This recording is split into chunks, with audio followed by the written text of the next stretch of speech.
Essa história é diferente da sua típica história de Moramana. É nova, e com um conceito único. Se você gostar da história, não se esqueça de quebrar o botão de like, notificação e inscreva-se. A história começa dentro de uma nave espacial no espaço sideral, em frente a um planeta. A capitã da nave pergunta ao membro da tripulação, Sunja, se eles estão no local certo, pois parece que estão no lugar errado. Sunja disse a ela que a localização está correta, pois o planeta em frente a eles é o planeta Número, que é o destino exato deles, e o planeta se chama Terra. O outro membro da tripulação, chamado Robert, achou a situação estranha, porque ele tem certeza de que estão no lugar certo, mas o planeta é um lugar saturado de radiação, sem nenhum traço de oxigênio. A capitã não podia acreditar que supostamente um criminoso de alto valor e um membro de alto escalão da gangue Sangue Negro estão escondidos em um lugar assim, que é desprovido de oxigênio. Ela ficou bastante irritada, já que Robert teve a audácia de lhe dar informações falsas, mas Robert disse, não, é verdade, de verdade, porque a informação surgiu quando Owen invadiu o sistema principal da seita dos mendigos. A capitã então pergunta a Sunja o que ele acha da informação. Sunja respondeu enquanto fazia seus reparos. Ele disse a ela que, se Owen realmente veio para a Terra, então seria para cometer suicídio, porque a saturação de oxigênio na Terra é de 23,76% e o nível de contaminação por radiação é de 87 CS, o que a torna um lugar perfeito para morrer. A capitã então perguntou a ele se é possível para um humano viver lá. Sunja respondeu que, com um escudo de radiação de primeira linha instalado e uma unidade de energia interna de alta capacidade que dura vários ciclos, talvez eles consigam sobreviver por cerca de 6 horas. A capitã então perguntou seriamente a Robert se ele está disposto a arriscar sua vida pelas informações que conseguiu. Robert não conseguiu responder, pois não pode simplesmente arriscar sua vida assim, mas a capitã não estava interessada na resposta dele. Ela então disse a ele que, se o criminoso que eles estão procurando não estiver lá, então ele estaria em grandes apuros. Sunja então mencionou que havia um sinal de vida humana abaixo da superfície da Terra, então eles foram em busca do criminoso. Robert e a capitã chegaram à Terra no local onde a vida foi detectada, enquanto Sunja ficou encarregado de proteger a nave e dar-lhes informações. É bastante surpreendente que a Terra tenha se transformado em um deserto sem vida, e o lugar onde estavam é popularmente conhecido como Monte Tai. A capitã ficou surpresa ao ver que o popularmente conhecido Monte Tai está bem na frente dela.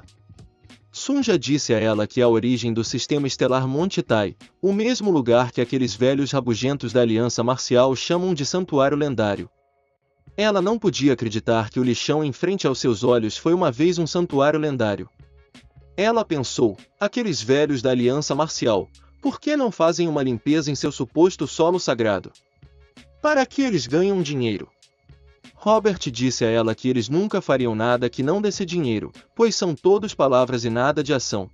Sunja então disse a ela pelo fone de ouvido que o lugar onde ela está é o local onde a vida foi detectada. A capitã ficou surpresa, pois não havia nada lá, então ela perguntou a ele se ele tem certeza. Sunja respondeu, sim, bem embaixo de você. A capitã então se ajoelhou e colocou a mão no chão. Robert perguntou o que ela estava planejando fazer, e ela respondeu que qualquer coisa que esteja lá embaixo deve estar viva, mas se ela estivesse enterrada lá, teria sufocado há muito tempo. Ela então ativou sua unidade de energia interna e, bum, houve uma explosão debaixo do solo. Robert, que estava coberto de poeira, disse a ela para avisá-lo da próxima vez, para que ele possa sair do caminho. O buraco era muito profundo. Ela então perguntou a Sunja se ainda havia um sinal de vida. Sunja respondeu que está fraco, mas ainda vivo. Há também um espaço bastante grande lá embaixo. Robert então disse à capitã para trazer a escada eletrônica, mas ela se jogou dentro do buraco sem prestar atenção a ele. Robert pensou, você sempre é tão temperamental. Ele então disse a ela que deveriam ir juntos. Eles chegaram ao subsolo e, em frente a eles, havia uma porta muito grande com uma frase escrita por alguém chamado Limo Oshin. Robert não fazia ideia do que dizia. A capitã então disse a Sunja para traduzir. Sunja disse a eles que é uma língua antiga usada há cerca de 2000 anos. As palavras escritas na porta diziam: assim, o mundo me teme e me aprisionou com os grandes ensinamentos do Dharma. Se tentar me despertar desajeitadamente, a morte o encontrará primeiro. O que as palavras queriam dizer era: não abra a porta se não quiser morrer. Robert, excitado, disse à capitã que o desgraçado do criminoso está se escondendo aqui, porque só alguém como ele teria tempo para ameaças, mas a capitã disse a ele que a ameaça não era a do criminoso, já que está escrita em uma língua antiga que ninguém entende. Robert tentou dizer a ela que isso poderia ser possível, mas ela não estava interessada na conversa, embora tenha considerado um bom sinal. Porque se a pessoa que escreveu as palavras na porta está ameaçando que não a abram, então deve haver algo valioso dentro. Ela então empurrou a porta para abrir. Eles ficaram surpresos quando entraram, porque viram algo sentado no topo das escadas, embora parecesse humano, mas não faziam ideia do que era. A capitã estava bastante curiosa para saber o que era, então subiu as escadas para ver o que era. O rosto da pessoa sentada estava completamente coberto por barba, com as pernas cruzadas. Robert perguntou se está vivo ou se é humano, embora ele não acreditasse que ainda estaria vivo, pois estava enterrado há 2000 anos. A capitã não respondeu. Ela então esticou o dedo e tocou o nariz da pessoa. Não houve reação por um momento, o que a deixou mais curiosa, mas, para sua surpresa, houve uma súbita faísca elétrica. Ela não podia acreditar nos seus olhos, mas assim que sentiu a sede de sangue que emanava da pessoa, imediatamente ativou seu poder mágico para contra-atacar, mas foi inútil. Em vez disso, houve uma súbita explosão de poder mágico que disparou pelo buraco, saindo da Terra e indo até o espaço, e quase destruiu a nave no processo. Sunja não fazia ideia do que estava acontecendo, então perguntou à capitã o que está acontecendo e o que diabos aconteceu agora, mas não obteve resposta. Ele chamou várias vezes pelo fone de ouvido, mas ainda assim, não houve resposta. O quarto estava coberto de poeira e, dentro da poeira, a capitã tossiu sangue, pois sofreu uma lesão interna com a súbita explosão. Ela não podia acreditar nos seus olhos, pois não tinha ideia do que acabará de acontecer. Em frente a ela estava Robert, deitado no chão, inconsciente. A pessoa desconhecida então apareceu na frente dela e disse: "Quem é você? Quem ousa me despertar?" Mas a capitã não conseguiu responder, pois ainda estava em choque. A pessoa desconhecida se perguntou se ela veio desafiá-lo. Se for o caso, finalmente nasceu um artista marcial capaz de desafiá-lo. Ele então disse a ela para falar e que ela deveria dizer a razão pela qual o despertou. Mas a capitã não fazia ideia do que ele estava dizendo, já que ela não conseguia entender uma palavra. Ela então ativou o modo de tradução em tempo real. A pessoa levantou a mão com a intenção de matá-la se ela não respondesse a sua pergunta. Ao perceber que o homem queria matá-la, ela imediatamente ativou seus poderes para bloquear o ataque do monstro. A colisão de seus ataques foi intensa. Ela fez tudo ao seu alcance para bloquear o ataque vindo da pessoa. Embora ela tenha conseguido bloqueá-lo, estava respirando com dificuldade e não tinha mais forças para receber outro ataque. Ela também recebeu um aviso do sistema em sua cintura de que seu drive estava sobrecarregado e 1,2 ciclos de 1,14 haviam sido usados, então foi informada para recarregar sua energia. Ela não podia acreditar em seus olhos, já que a pessoa ainda era a mesma mesmo depois de ter gastado toda a sua energia. A pessoa então disse: "A habilidade que você usou é a arte divina do cume dourado quântico e a palma divina da névoa vermelha. Embora sejam artes marciais da seita Ema, a sua parece ter muitas impurezas, o que sugere que você a aprendeu através de roubo. Em outras palavras, você é apenas uma ladra vivendo de roubo de tumbas." A pessoa estava realmente furiosa, então levitou, já que uma mera ladra ousava interromper seu sono eterno.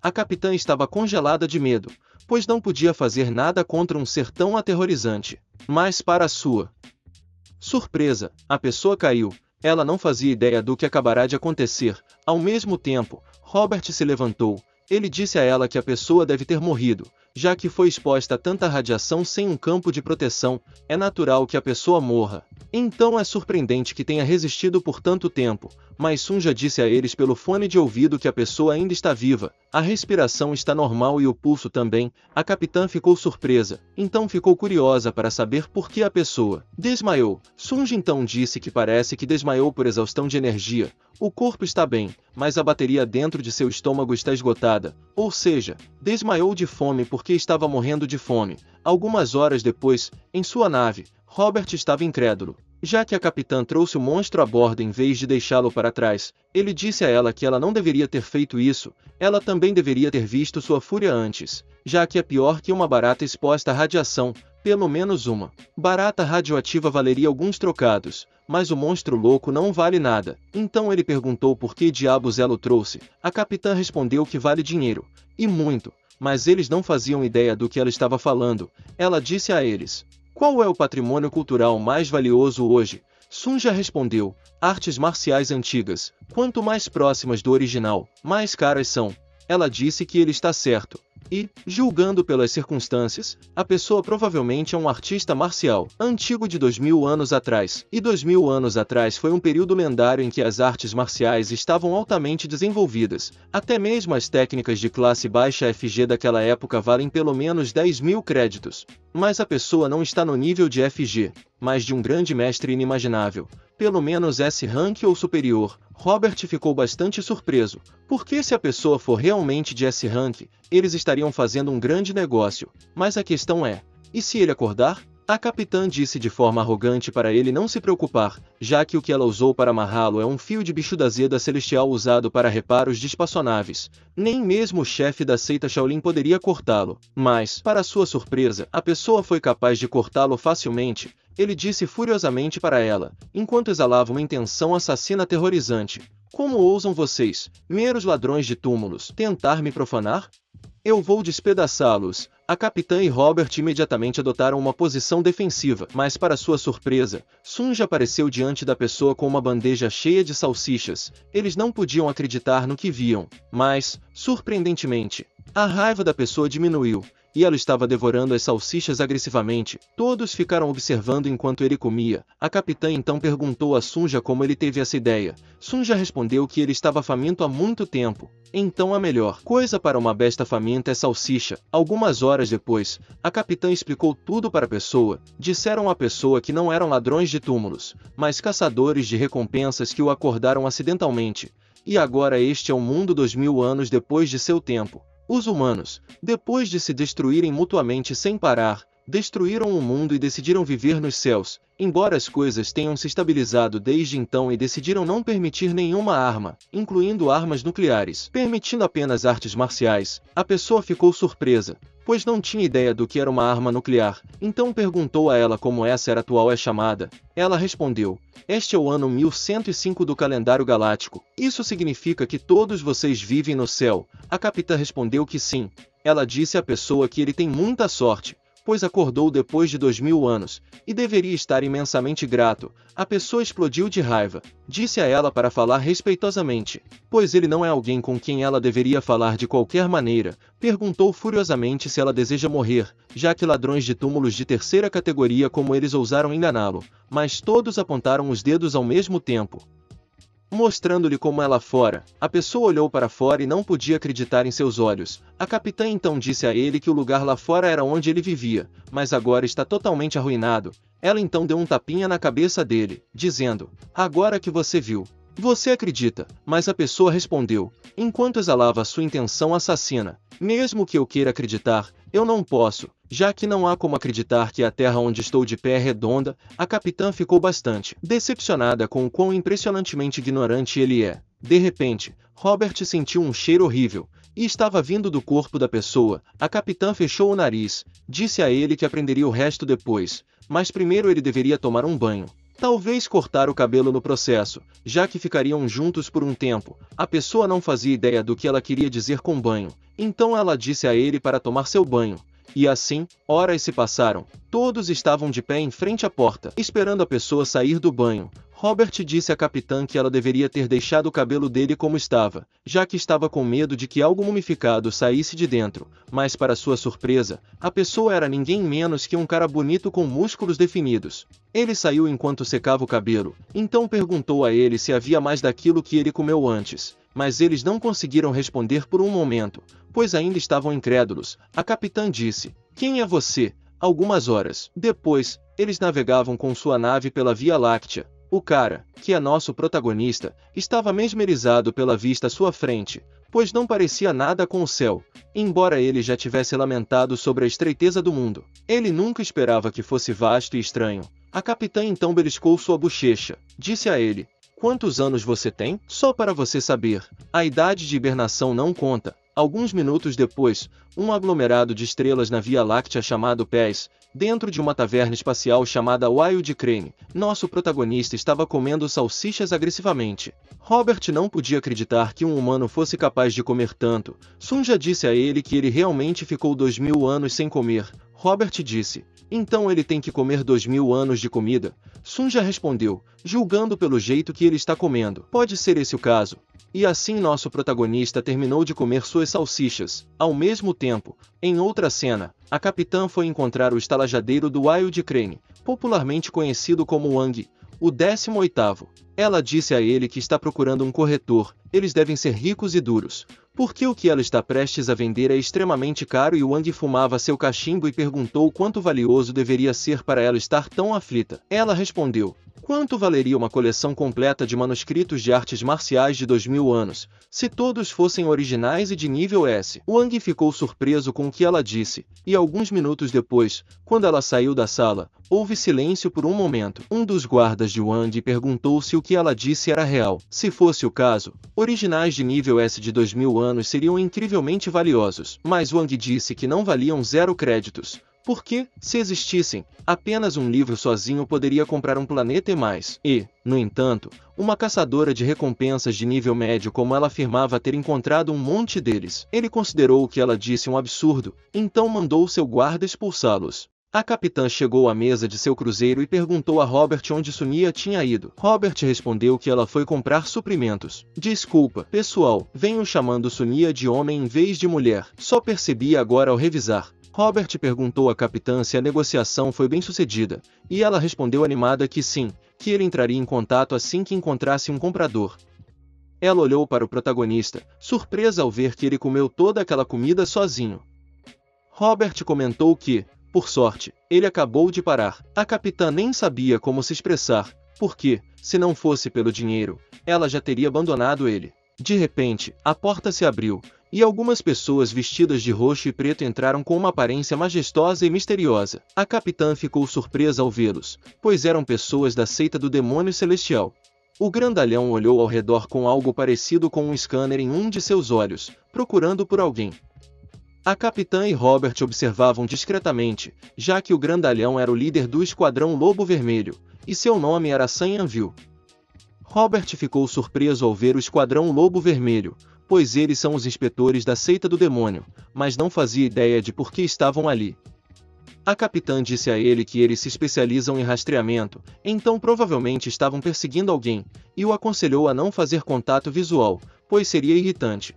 O protagonista perguntou à capitã se a seita do demônio de que ela estava falando era possivelmente a seita do demônio celestial.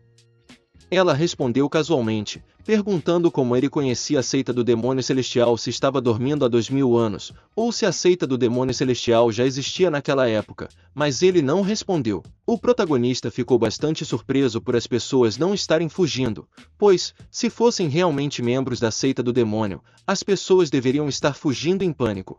Mas a capitã lhe disse que não havia motivo para fugir, já que, embora a seita do demônio celestial tivesse suas excentricidades, eles ainda se orgulhavam de ser a seita ortodoxa mais importante de todo o universo, e realmente eram os melhores. O protagonista estava incrédulo ao saber que a seita do demônio celestial agora era uma seita ortodoxa. Ele ficou bastante feliz, pois seu sonho, que sempre parecia tão distante e vazio, finalmente se realizou. Viu e estava olhando ao redor da taverna, em busca de alguém. Algumas pessoas os observavam com confiança, enquanto outras escondiam seus rostos. Viu então se aproximou de um homem que estava escondendo o rosto e ordenou que ele olhasse para cima.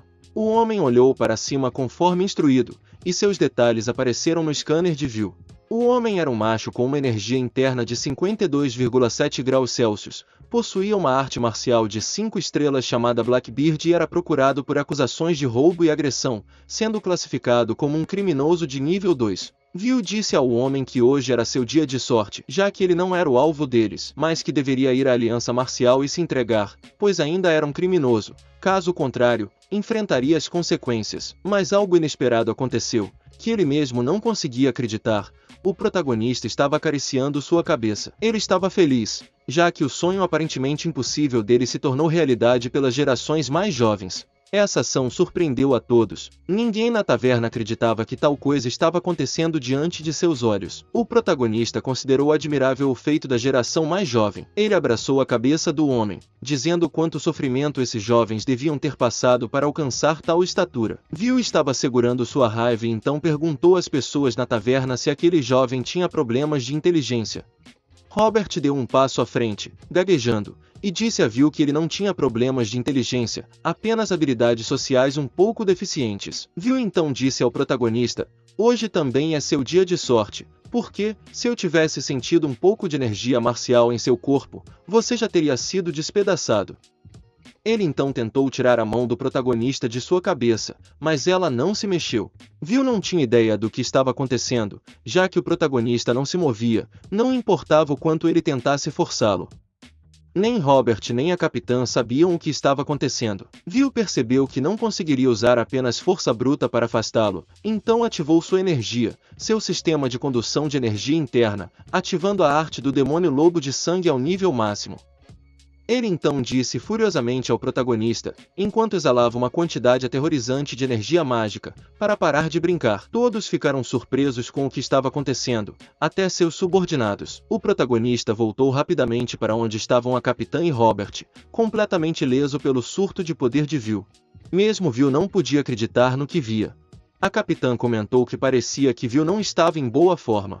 Will então perguntou ao protagonista sua identidade. Ele não acreditava que ainda estava vivo, já que claramente tinha a intenção de matá-lo instantaneamente com seu surto de poder. Para sua surpresa, quando tentou extrair os detalhes do protagonista, percebeu que tudo sobre ele estava não confirmado: gênero, energia interna e artes marciais carregadas. Era como se seu banco de dados não estivesse registrado no sistema. Will não podia acreditar que um ser puramente natural, sem nenhuma energia interna, ainda estava vivo depois de receber um ataque seu.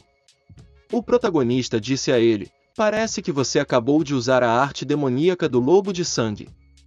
É uma das artes marciais de nível inferior entre as artes de cultivo corporal da seita do demônio celestial, mas ainda é admirável que tenha sido transmitida até agora. No entanto, é uma pena que sua energia interna e chi não estejam em harmonia, já que parece que o método de treinamento está falho. Mas conhecê-lo hoje é a oportunidade de uma vida, então deixe-me corrigir isso pessoalmente para você. Ele então deu um passo à frente, mas, ao contrário de outros homens que imediatamente se ajoelhariam para bajular o protagonista ao perceber que suas deduções estavam corretas, Will o chamou de lunático.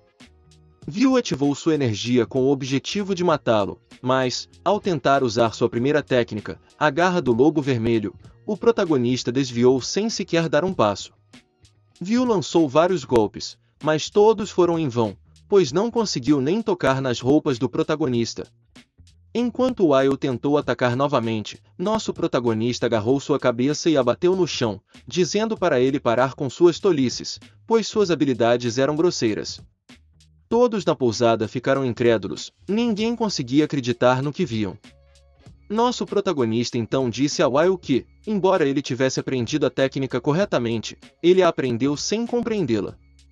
Explicou que as verdadeiras artes marciais não se tratam apenas de imitar, mas de adaptá-las e torná-las suas. Em seguida, disse para ele se levantar se tivesse entendido, mas não houve resposta. Como ele poderia se levantar depois de ter a cabeça batida com tanta força no chão? Os subordinados de Will também estavam incrédulos, mas todos correram para derrubá-lo, já que ousou tocar no líder do pelotão. O que aconteceu a seguir foi bastante brutal. Algumas horas depois, no Distrito 32 da seita do Demônio Celestial, a cena brutal que aconteceu na pousada foi reexibida. Foi realmente chocante, até o comandante do Distrito 32 da seita do Demônio Celestial não conseguia acreditar no que via. Wai-Wu foi nocauteado, junto com seus subordinados. O comandante da seita do Demônio Celestial, Distrito 32, cujo nome é John Hack, considerou o ocorrido inacreditável ao ver o que aconteceu através da câmera da pousada. O homem que veio fazer o relatório informou que, felizmente, Wai-Wu e seu pelotão apenas sofreram contusões graves, mas suas vidas não estavam em perigo. No entanto, Hack não considerou isso um evento afortunado, pois eles perderam miseravelmente a luta contra um simples desconhecido. O homem que veio fazer o relatório é um ancião sênior do Distrito 32, cujo nome é Zhou Shanhu. Hack disse a Shanhu, é verdade que ele não está registrado no banco de dados da Aliança Marcial. Shanhu respondeu, sim, no entanto, seus companheiros estão registrados. Eles são um grupo de caçadores de recompensas conhecidos como Civil, que principalmente caçam criminosos de classe B ou inferior. O líder da equipe é uma pessoa chamada Sun Yang, também conhecida como o Diabo Ardente. Ela é uma famosa caçadora de recompensas, atuando tanto no mundo ortodoxo quanto no não ortodoxo. Após o incidente, eles deixaram a pousada Wai-Wu de Crane, mas ainda podem ser rastreados. Shanhu então perguntou ao comandante se eles deveriam enviar uma equipe de perseguição, mas o comandante respondeu que cuidaria disso pessoalmente. O comandante avançou e pressionou o botão verde à sua frente. Uma tela exibiu alguém, que disse ao comandante, faz um tempo, há algum pedido que você tenha para nosso grupo Greenwood? Algum tempo depois, a capitã e sua equipe estavam pilotando sua nave pela Via Láctea. Nosso protagonista estava segurando uma faca e um garfo enquanto aguardava sua refeição. Ao mesmo tempo, a capitã e Robert estavam em pé, observando. Robert disse à capitã, seja honesta, você está tão assustada quanto eu agora.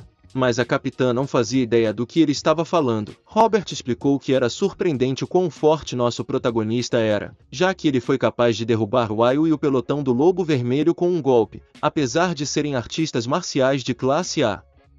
A capitã, orgulhosamente, disse que também poderia vencer se lutasse seriamente com eles, embora estivessem no nível mais baixo da classe A. Robert acrescentou, dizendo que ele poderia ao menos arranhá-los um pouco se arriscasse sua vida, mas nosso protagonista os afastou como se fossem moscas. A capitã então se aproximou de nosso protagonista, bateu a mão na mesa e disse que eles precisavam conversar. Mas nosso protagonista a olhou seriamente e respondeu que só falaria se houvesse comida. Ela se sentou, cruzou as pernas e insistiu que eles deveriam conversar antes da refeição. Em seguida, perguntou, qual é o seu nome? Robert sugeriu que ela usasse honoríficos primeiro, mas a capitã não o ouviu. Ela repetiu, você está surdo? Qual é o seu nome? Mas não obteve resposta. Sonia então chegou com uma bandeja cheia de salsichas. Nosso protagonista olhou para a comida, mas a capitã disse para ele nem pensar em comer antes de terminarem a conversa. Ela perguntou seu nome novamente, mas ainda não obteve resposta. Robert sugeriu que ela ao menos o deixasse comer em paz, já que dizem que nem se deve incomodar um cachorro enquanto ele come. Após um momento de silêncio, nosso protagonista finalmente disse que seu nome era Lee Mooshin. A partir de agora, nos referiremos ao protagonista como Mooshin e à capitã como Sun Yang, pois esse é o nome dela. Sun Yang então perguntou a Mooshin sobre sua identidade ou sua profissão anterior, mas não houve resposta por um momento. Mooshin finalmente respondeu, minha profissão anterior era o Supremo Demônio Celestial. Sun Yang ficou surpresa e disse, você acabou de dizer Supremo o quê? O que esse cara está falando? Será que demos hot dogs estragados para ele? De repente, o alarme de emergência da nave começou a tocar. Sun Yang e Robert ficaram surpresos, pois não sabiam o que estava acontecendo. Sonia, que era responsável pela segurança da nave, informou que alguém estava mirando neles a uma curta distância. Sun Yang correu apressada para ver o que estava acontecendo e disse, eu sabia. Deve ser a seita do Demônio Celestial, eles devem ter vindo se vingar porque Mooshin derrotou o pelotão do Lobo Vermelho. Mas Sonia disse que não era a seita do Demônio Celestial, e sim o Greenwood. Suas naves estavam cercadas por várias frotas ao mesmo tempo. Em uma das naves, na frente da nave principal, estava o líder da divisão galáctica dos 72 Fortalezas do Grienvood, conhecido pelo apelido de Tigre Negro da Lua Crescente, Kim Sun-bon. Um homem relatou a ele que a nave civil foi confirmada e os alvos da recompensa estavam cercados. Ele perguntou a Sun-bon se deveriam disparar a rodada de captura EMP, mas Sun-bon não respondeu. Então, ele perguntou se a nave que cercaram realmente pertencia a caçadores de recompensas. O homem respondeu que, segundo sua investigação, eles operam principalmente nos arredores da galáxia, e o líder é alguém chamado Diabo Ardente, Sariang. Sun-bon se perguntou por que a seita do demônio celestial se importaria com um grupo tão pequeno. O motivo pelo qual cercaram a nave de Sariang foi que receberam um pedido de recompensa da seita do demônio celestial, e o pedido não era para capturá-los, mas para pagar Sariang e seus tripulantes da existência. Ele achou o pedido estranho e estava certo de que havia algo acontecendo. Sun-bon estava certo de que Shanhu tinha um motivo para confiar especificamente essa tarefa a eles, apesar do fato de que a seita do demônio celestial é mais habilidosa em tirar vidas do que eles. Ele estava convencido de que havia uma armadilha na nave civil. Embora estivessem cercados por inúmeras naves, Sariang não demonstrou nenhum sinal de medo. Ela pensou que tinham vindo para roubá-los, já que eram bandidos. No entanto, Robert disse que duvidava que tivessem vindo para roubar, pois estavam arrastando uma frota tão grande, considerando que eram extremamente pobres e não haveria nenhum lucro nisso. Sariang entendeu o que ele estava tentando dizer e, confiante, afirmou: de qualquer forma, isso não importa. Podemos simplesmente derrotar esses ladrões desprezíveis de Grienvood se eles nos atrapalharem e jogá-los fora. Não é tão simples, já que eles fazem parte da divisão galáctica das 72 Fortalezas de Grienvood, e parece que toda a divisão foi mobilizada. Sariang disse: você está brincando comigo? Eles realmente mobilizaram toda a divisão galáctica? Isso significa que o líder da divisão, o Tigre Negro, Kim Sun, também está aqui. Ela então disse, sem nenhum medo em seus olhos, que nem mesmo ela pode vencer Sun facilmente. Robert disse a ela: claro que não é fácil, você estaria morta em 3 movimentos se ficasse contra ele. Ela resmungou para Robert, dizendo que não era tão ruim assim, já que ainda podia lutar se concentrasse. Robert sabia que ela estava apenas tentando parecer forte, então disse a ela que deveriam se render logo, pois não tinham nada a perder. Sariang pensou por um momento e então disse a todos que a seguissem. A partir de agora, ela permitiria que o inimigo disparasse o tiro de captura de EMP para cortar a energia da nave e incapacitar todos. Depois, permitiria que eles embarcassem armados, deixassem que procurassem pela nave e também doariam qualquer coisa desnecessária para a sobrevivência, se o inimigo quisesse. Robert respondeu: o que você está dizendo? Como isso é diferente de se render? Em meio ao caos, Mojin estava admirado com a bela vista à frente da nave. Sariang então se aproximou dele e deu um tapinha em seu ombro carinhosamente. Ela disse a ele que a nave tremeria um pouco quando EMP os atingisse, então ele não deveria entrar em pânico, já que não haveria poder destrutivo atirado contra eles devido às leis espaciais que proíbem o uso de poder destrutivo em combate. Ela então o deixou, já que ele parecia não entender o que ela estava dizendo. No caminho, ela disse a ele para não interferir, pois os inimigos iriam embora assim que pegassem o que queriam, mas, se uma luta começasse e as coisas escalassem, ela não poderia garantir sua sobrevivência. Ela casualmente perguntou a Sun se a nave deles já estava trancada. Se esse fosse o caso, eles deveriam se preparar para o impacto, mas Sun já disse chocada que o que estavam disparando contra eles não era um EMP, mas sim um canhão de fotos destruidor de naves, o que indicava que estavam planejando matá-los. Ao mesmo tempo, na nave de Grienvood, o homem disse a Sun-bon que usar o canhão de fótons violava as regulamentações espaciais e poderia causar problemas depois, então sugeriu que eles capturassem e eliminassem os inimigos silenciosamente. Mas Sun disse não, ele tinha um mau pressentimento sobre a missão, então era melhor simplesmente reduzi-los a pó, já que podiam transferir toda a responsabilidade para o cliente, a seita do demônio celestial. Assim, ele ordenou que disparassem quando estivessem prontos. Ao mesmo tempo, na nave civil, Sariang perguntou, em pânico, a Sunja se eles poderiam sair em um salto e escapar. Sun respondeu que não, já que estavam cercados por todos os lados. Ela perguntou novamente se podiam bloquear o ataque com os escudos, mas Sunja disse que não, já que venderam algumas peças da nave para despesas de sobrevivência. Sun Yang exclamou: droga, estamos ferrados. Ao mesmo tempo, a energia do canhão de fotos estava totalmente carregada. Son então deu a ordem para disparar, e assim, BUM! A energia foi disparada diretamente contra a nave deles.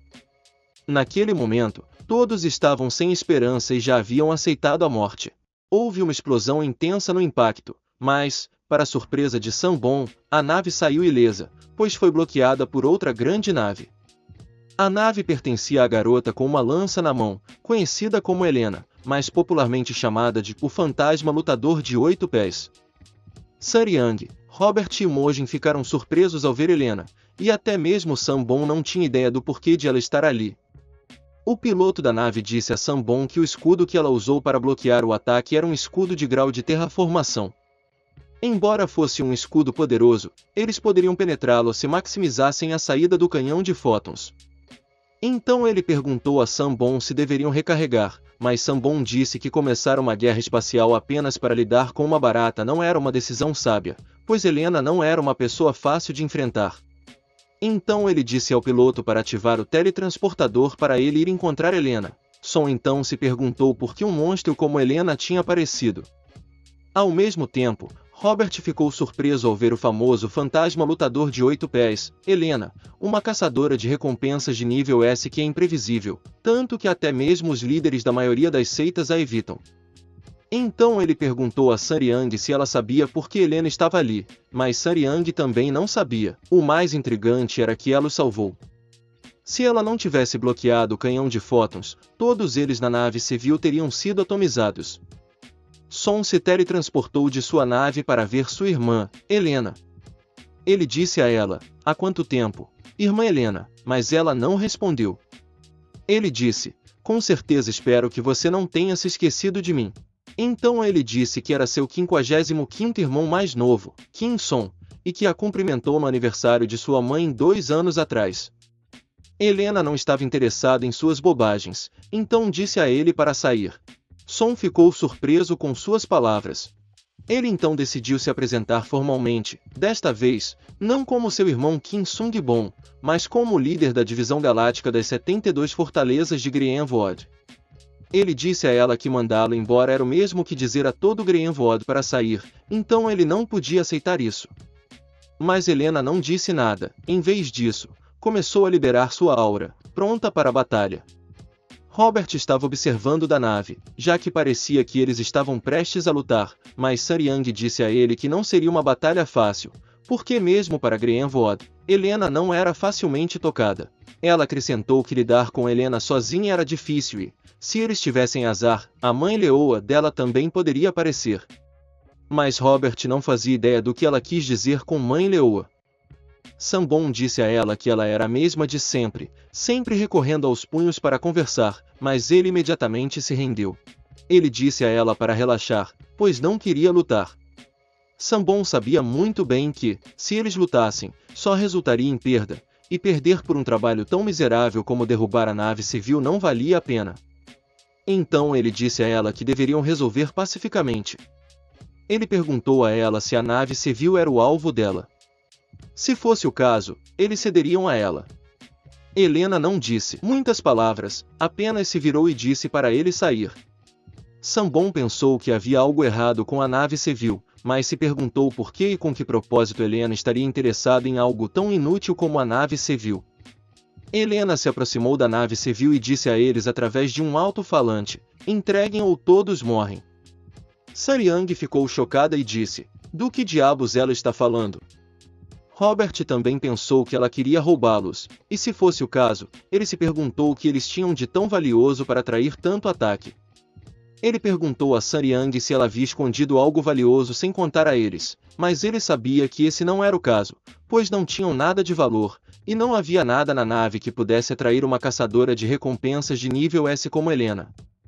Sun Yang então perguntou a Mojin se ele, talvez, conhecia Helena, se ele teve um caso no passado ou se separaram após uma grande briga antes de fugir. Mas Mojin disse a Sun Yang que Helena não tinha vindo por causa dele, talvez fosse por causa daquela criança. Todos se viraram, mas não viram ninguém.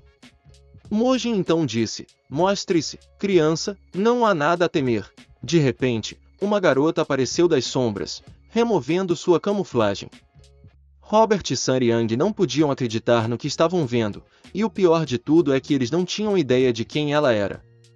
Mojin então disse que ela os seguiu desde a pousada. Ele a deixou em paz, já que ela tinha presença, mas não forma. Ele ficou bastante impressionado com a técnica avançada que ela usou, pois ela conseguiu não apenas se esconder, mas também esconder sua respiração. Ele pensou: parece que as artes marciais se desenvolveram ao longo dos anos. Mas Sunia disse a ele que o que ela usou não era uma técnica de furtividade, e sim que ela estava usando um anel de invisibilidade. É uma tecnologia quântica e é realmente cara. Mas Sun Yang não se importa se é caro ou não, então ela perguntou à garota quem diabos ela era e qual era a sua intenção ao se infiltrar na nave.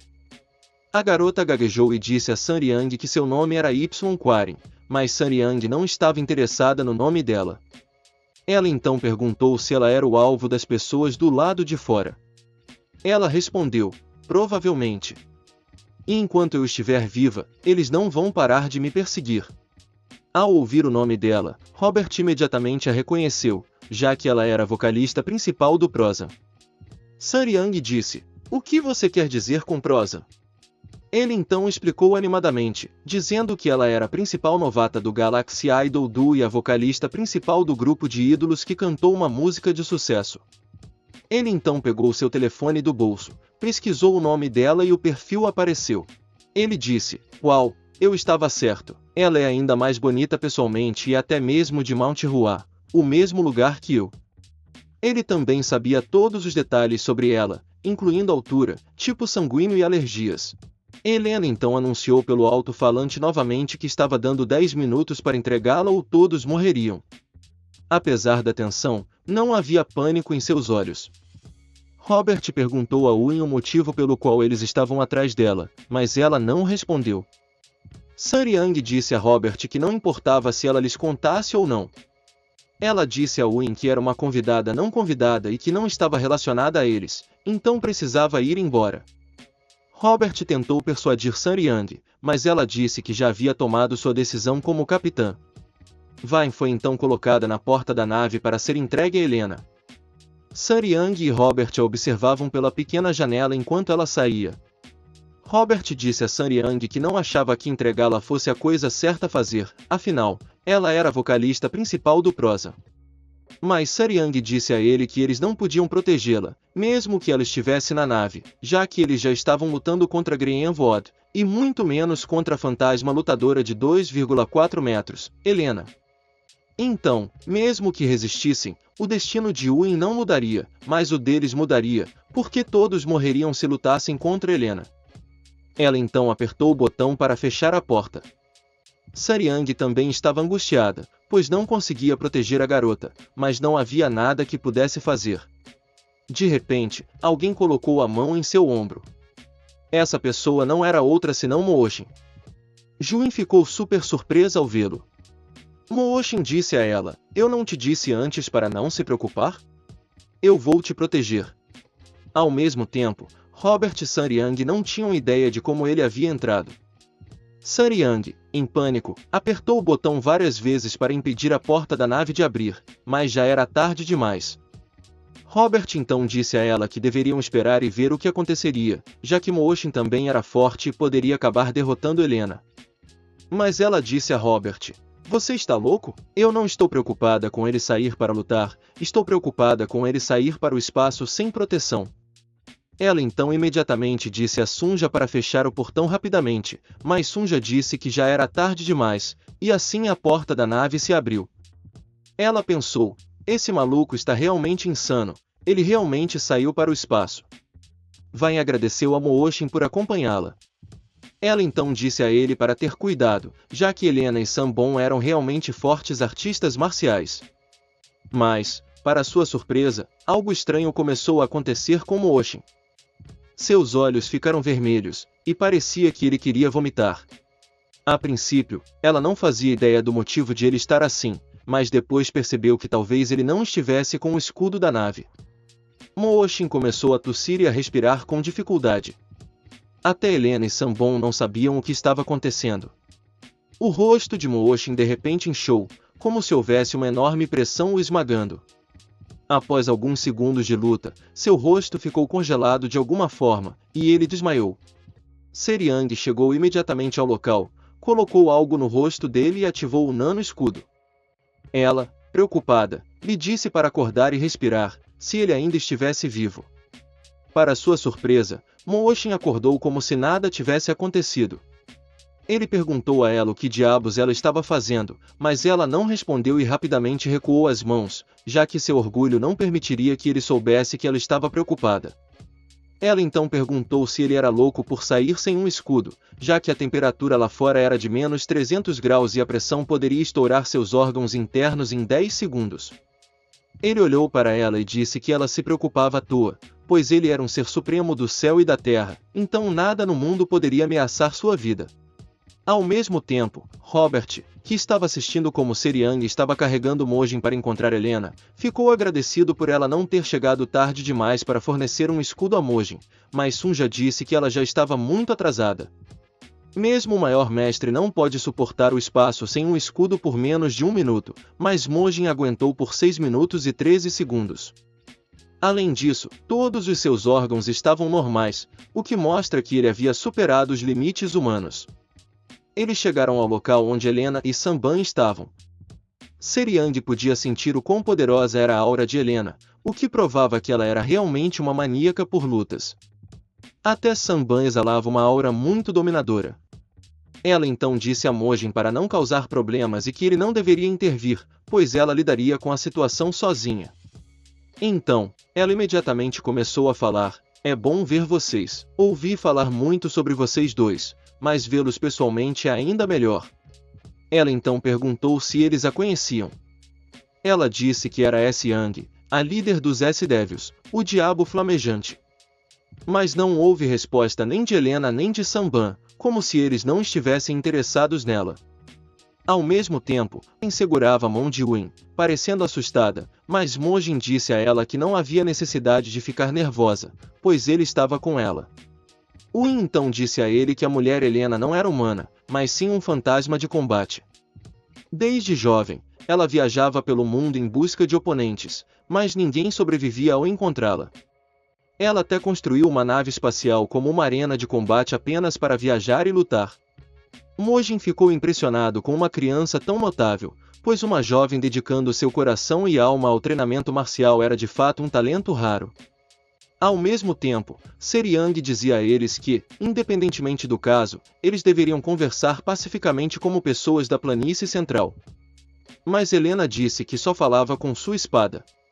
Ela então enviou uma energia de espada voadora em direção a Seriang. Houve um impacto, mas por um momento ninguém sabia se ela foi atingida ou não por causa da fumaça e do ar.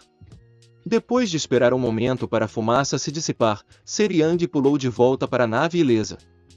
Ela gritou com Helena por atacá-la abruptamente, dizendo que ela havia dito para conversarem. Então por que diabos ela estava balançando sua arma do nada?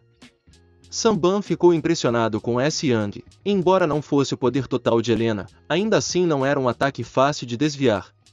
Ele pensou consigo mesmo que, embora ela fosse impressionante, teria sido melhor não desviar, porque sua oponente Helena era um escorpião louco que ficava mais venenoso quanto mais provocada, o que eventualmente tornaria sua morte mais dolorosa. Mas o que mais surpreendeu a todos foi ver Mojin e Win vivos. Rin estava tossindo por causa da poeira, então Min deu um tapinha em suas costas para acalmá-la. Ele disse a ela que não deveria se assustar com coisas tão triviais, já que era apenas uma brincadeira infantil. Apesar do ataque parecer grandioso, era só um barulho de fogos de artifício. Ele disse a ela para continuar regulando sua respiração. Ao mesmo tempo, Son pensou: o que diabos acabou de acontecer? Julgando pela posição, Mojin deveria estar no caminho do ataque, então como ele saiu ileso? Ao mesmo tempo, Helena começou a ativar sua energia para outro ataque.